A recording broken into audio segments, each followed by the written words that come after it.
Lokasi makam tersebut memang terkenal sangat angker dan menyeramkan.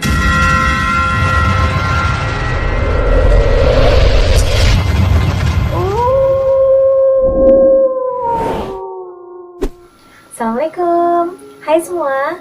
Terima kasih sudah mampir ke channel ini. Apa kabar kalian semuanya? Buat teman-teman yang menonton video ini, semoga teman-teman selalu dalam limpahan rahmat dan selalu dilindungi oleh Allah Subhanahu wa Ta'ala. Amin. Seperti kita tahu, banyak film layar lebar yang diangkat dari kisah nyata. Film yang berasal dari kisah nyata memang sangat mengundang penasaran. Ya, kita kan pasti pengen tahu ya, asal muasal kejadian dari film yang kita tonton. Nah, di video kali ini kita akan sama-sama membahas beberapa film horor yang diangkat berdasarkan kisah nyata. Film apa sajakah itu? Sebelum kita lanjut, jangan lupa buat teman-teman yang belum subscribe, di-subscribe dulu teman-teman, supaya teman-teman tidak ketinggalan video-video Incas selanjutnya. Are you ready? Kita langsung saja di Incas.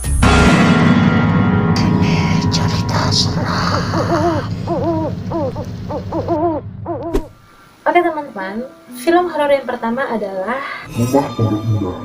Seperti judulnya, kisah film ini mengisahkan tentang sebuah rumah yang berada di kawasan Pondok Indah, Jakarta. Dan rumah ini memang terkenal angker dan seram. Cerita film ini mengisahkan tentang pengalaman satu keluarga yang mati dalam waktu 24 jam di rumah tersebut. Bahkan kejadian ini pun terus berulang ketika ada penghuni lain yang menempati rumah itu. Untuk lebih jelasnya, kita sama-sama lihat cuplikan video dari film tersebut.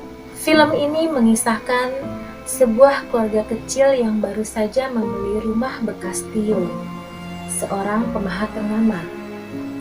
Baru saja menempati rumah itu, keluarga kecil ini tewas hanya dalam hitungan 24 jam. Diawali oleh putra tunggal mereka yang mati karena kesetrum listrik dan segera dibawa ke rumah sakit. Tetapi tidak jauh dari rumah mereka, mobil mereka ditabrak oleh sebuah kopaja yang lewat.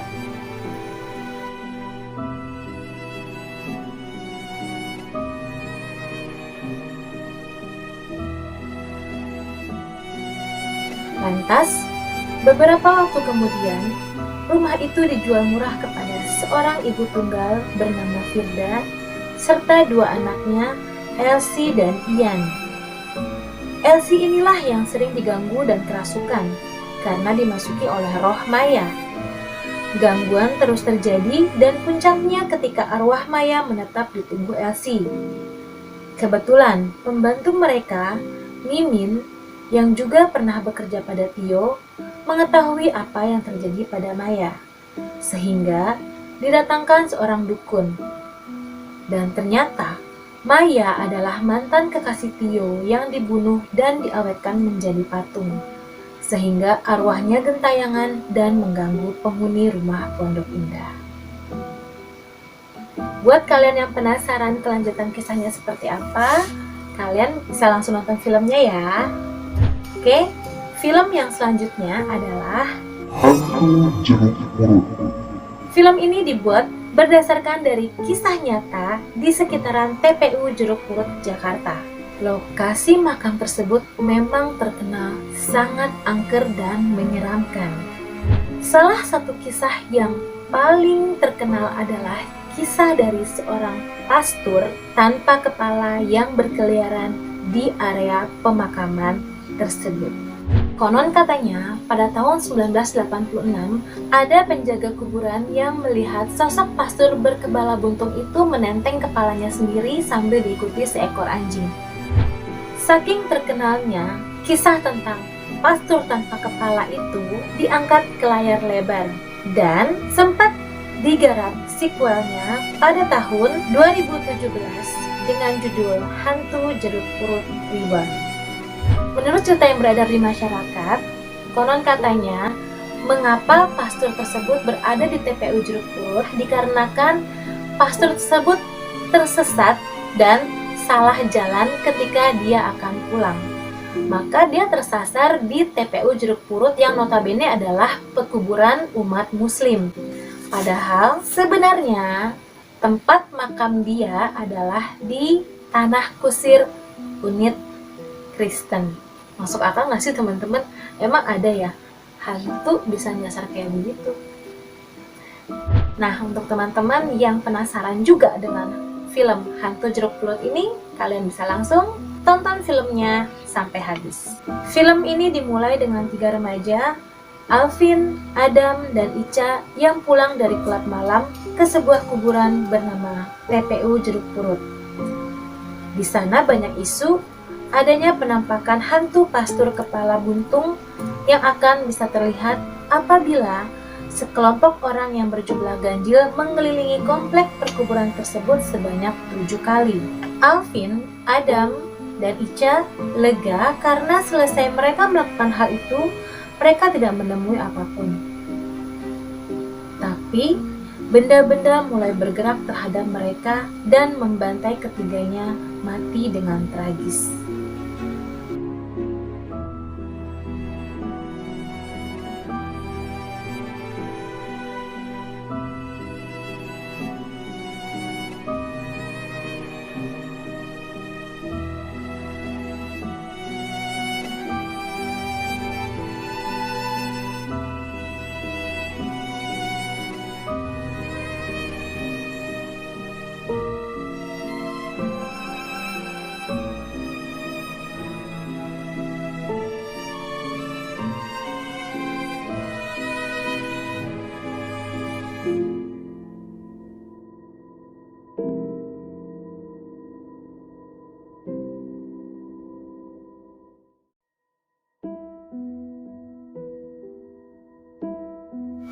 Anna Karenina adalah seorang penulis wanita berbakat yang buku-bukunya selalu laris di pasaran. Kali ini ia ingin menulis novel non-fiksi horor sebagai variasi dari novel percintaan yang ia tulis selama ini. Anna ingin menulis tentang hantu jeruk purut. Menurut temannya, sang pastor yang menjadi gentayangan sekarang ini dulunya disukai seorang wanita bernama Lasmi. Lasmi kemudian diperkosa dan dibunuh oleh seorang pria yang menyukai Lasmi, tetapi cintanya tidak kesampaian. Pastor yang mengetahui hal itu mencegah pria itu berbuat, tetapi pastor malah dipenggal kepalanya. Itulah asal-usul yang terhimpun berdasarkan opini warga. Anna di tengah penulisannya kerap dihantui hantu jeruk purut dan kuntilanak yang bernama Lasmi. Ia meminta agar Anna tidak menulis kebohongan. Irene, Nadine, dan Cesa adalah 3 sahabat sedari SMP. Di SMA, Nadine berpacaran dengan Valen yang juga menyukai Irene, tetapi tidak ditanggapi oleh Irene. Irene sendiri adalah seorang gadis yang hidup bersama ibunya, Rona, sejak orang tuanya bercerai. Irene dan Cesa bersama menemui Anna, penulis favorit mereka. Irene yang dekat dengan Anna bahagia karena Anna akan memberikan naskah novel Irene ke penerbit. Sepulangnya Anna dari pertemuan itu, Anna diserang dan terbunuh oleh kekuatan hantu jeruk purut. Sebelum meninggal, Anna mengamanatkan kepada Irene lewat telepon di ponsel untuk melanjutkan tulisan Anna. Irene lalu pergi ke rumah Anna dan melihat mayat Anna tewas mengenaskan. Irene pun meminta bantuan kepada Cesa dan Nadine untuk membantunya menulis lanjutan tulisan Anna dengan berbagai riset yang telah Anna himpun semasa ia hidup. Karena penasaran, Irene mengajak 2 sahabatnya untuk pergi ke makam jeruk purut saat malam hari. Sebuah alasan dan kejadian mengakibatkan Cesa tidak bisa pergi dan digantikan oleh Valen. Ketika berada di sana, Nadine bertemu dengan hantu tanpa kepala dan mengajak yang lainnya untuk pulang.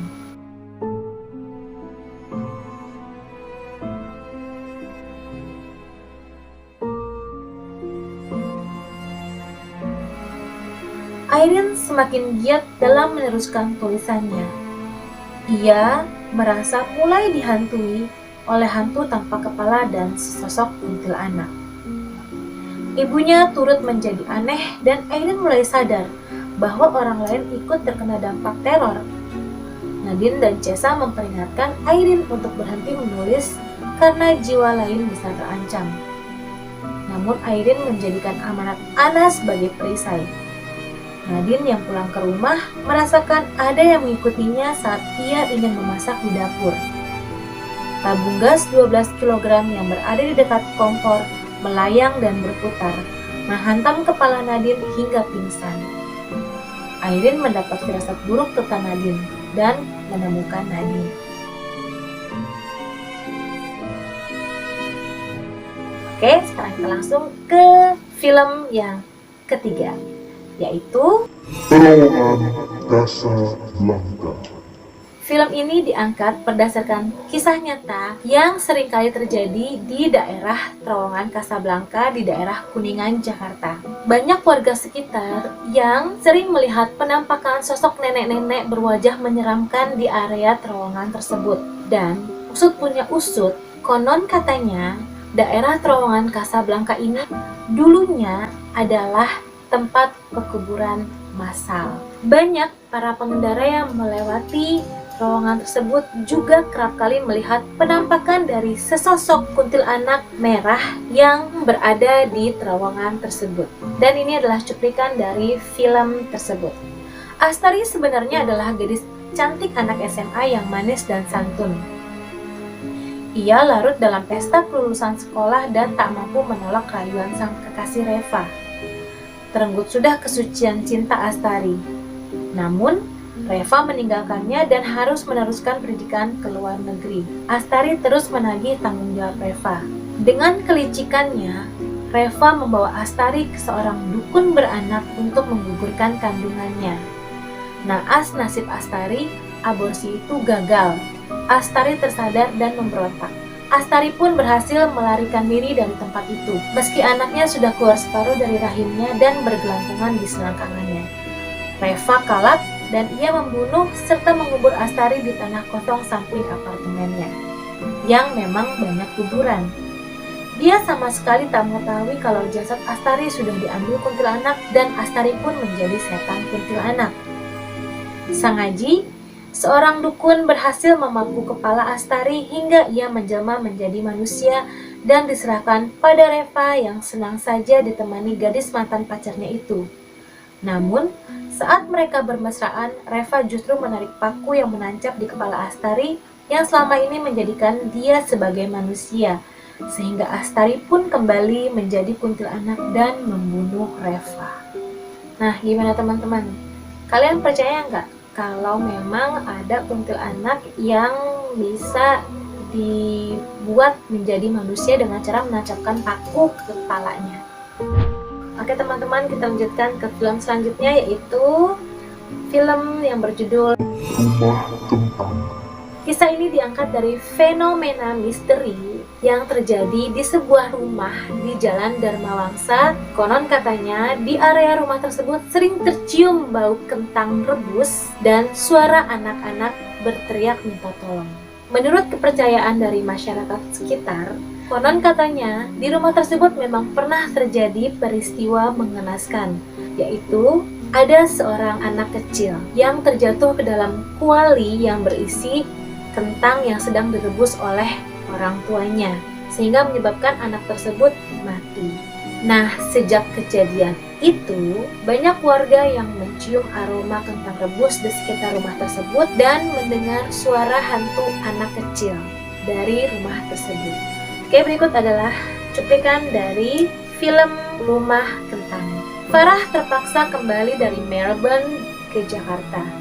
Adiknya bernama Rika yang masih SMU sendirian di Jakarta karena ibunya meninggal. Sampai di Jakarta, Farah menemui dua hal yang membuatnya harus berpikir untuk tidak melanjutkan kuliahnya lagi, yaitu menjaga Rika dan keuangan keluarga mereka yang sudah mendekati angka 0. Farah sendiri tidak pernah benar-benar tahu masalah keluarganya. Semenjak ia lulus SMP, Farah melanjutkan SMA dan kuliah di Melbourne.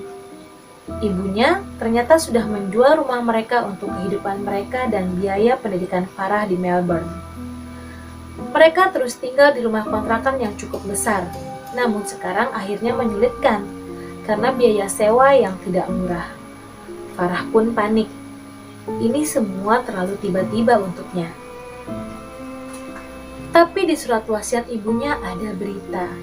Mereka masih memiliki rumah pertama ibu mereka. Rumah yang ibunya pikir adalah investasi yang bagus karena berada di daerah yang mewah. Tapi sampai sekarang berulang kali rumah itu coba dijual namun tak pernah laku. Karena beritanya adalah bahwa itu adalah rumah kentang. Rumah yang penghuninya adalah hantu anak kecil. Karena tidak ada pilihan lain, Farah dan Rika terpaksa pindah. Tak mungkin mereka meneruskan rumah kontrakan yang sekarang. Dengan sisa-sisa uang yang ada, Farah menata ulang rumah itu seadanya. Ia merawat Rika, adik yang tak benar-benar dekat dengannya. Rika, anak yang sudah kehilangan kedua orang tuanya, menjadi pendiam. Farah merasa sendirian, namun ia tak benar-benar sendirian. Farah merasa ada yang mengawasinya. Farah pun mulai terganggu. Rika pun mulai ketakutan. Ada satu hal lagi yang menjadi kepercayaan warga sekitar di daerah rumah kentang tersebut, yaitu adanya penampakan seorang anak yang berwajah hancur dan menyeramkan. Banyak warga sekitar yang mengatakan bahwa mereka melihat sosok penampakan dari anak laki-laki tersebut yang sedang berlarian di pekarangan rumah sambil tertawa cekikikan. Tapi ketika didekati, canda tawa yang terdengar dari anak tersebut pun berubah menjadi tangisan pilu yang menyayat hati. Warga pun pernah mengatakan bahwa mereka pernah melihat sosok hantu ini ikut ke dalam mobil mereka ketika mereka melewati rumah tersebut. Ih, serem banget ya teman-teman ya. Coba kalau teman-teman bayangin, kita lagi jalan depan rumah angker, terus tiba-tiba kita lihat ada anak kecil, terus tiba-tiba anak kecilnya hilang. Pas kita ngeliat ke belakang, dia ada di belakang, ikut di dalam mobil kita. Apa yang akan teman-teman lakukan? Oke teman-teman, dan ini adalah film yang terakhir, yaitu film yang berjudul Keluarga Tak Kasat Mata. Film ini diangkat dari pengalaman dari seorang laki-laki bernama Bonaventura Genta. Si Genta ini dan teman-temannya mengaku pernah mengalami hal-hal mistis di kantor mereka yang merupakan bangunan baru di daerah Yogyakarta. Kejadian-kejadian di luar nalar pun kerap mereka alami, hingga akhirnya mereka meminta bantuan dari paranormal untuk mengatasi masalah yang mereka alami tersebut. Cerita mistis ini pun ditulis di forum Kaskus dan seketika menjadi viral hingga sempat dibukukan sebelum diangkat menjadi layar lebar. Dan berikut adalah cuplikan dari film tersebut. Cerita ini dimulai saat perusahaannya berpindah kantor ke sebuah bangunan baru. Di sanalah Genta bersama rekan kerjanya mulai mendapati beberapa kejadian di luar nalar. Malam-malam mereka perlahan menjadi momen yang penuh ketegangan. Satu persatu karyawan mulai dihadapkan dengan sosok penampakan yang ingin berpesan. Rentetan teror kejadian seolah menjadi pembuktian akan adanya kehidupan yang sejatinya memang selalu berdampingan. Satu persatu dugaan terus muncul, menimbulkan banyak pertanyaan untuk segera diselesaikan. Sampai pada akhirnya ada satu titik di mana Genta dan kawan-kawan terpaksa meminta bantuan seorang kawannya. Mereka percaya bahwa ada satu misteri yang harus segera diselesaikan. Mungkin sudah sebuah takdir untuk dipertemukan melalui Rere. Satu persatu misteri mulai terpecahkan. Namun, tidak semua fakta boleh diucapkan. Genta yang dari awal menyimpan penasaran harus mencari tahu sendiri jawaban atas pertanyaannya. Satu kejujuran jawaban yang memang hanya bisa dikatakan oleh keluarga tak kasat mata. Nah, itulah teman-teman, memang ya kita hidup di dunia ini tidak hanya kita sendiri saja, tapi memang kita berdampingan dengan makhluk lain yang ada di bumi ini. Untuk lebih jelasnya lagi, teman-teman bisa langsung menonton film Keluarga Tak Kasat Mata. Dan ini asli filmnya seru, menegangkan, dan endingnya tidak terduga. Pokoknya kalian harus tonton salah satu dari 5 film yang tadi sudah saya sebutkan. Oke teman-teman, nah itulah tadi 5 film horor yang diangkat dari kisah nyata. Film mana yang menurut teman-teman paling menyeramkan? Atau jangan-jangan kalian malah belum pernah melihat filmnya sama sekali? Nah, kalian harus tonton film ini karena film-film ini adalah film yang sangat fenomenal dan benar-benar memang diangkat dari kisah nyata. Jadi kalian harus tonton filmnya ya. Jangan lupa klik like jika teman-teman suka dengan video ini dan share dengan teman-teman yang lain. Klik subscribe dan aktifkan loncengnya supaya teman-teman tidak ketinggalan dengan video-video Inca selanjutnya. I see you soon. Bye. Assalamualaikum.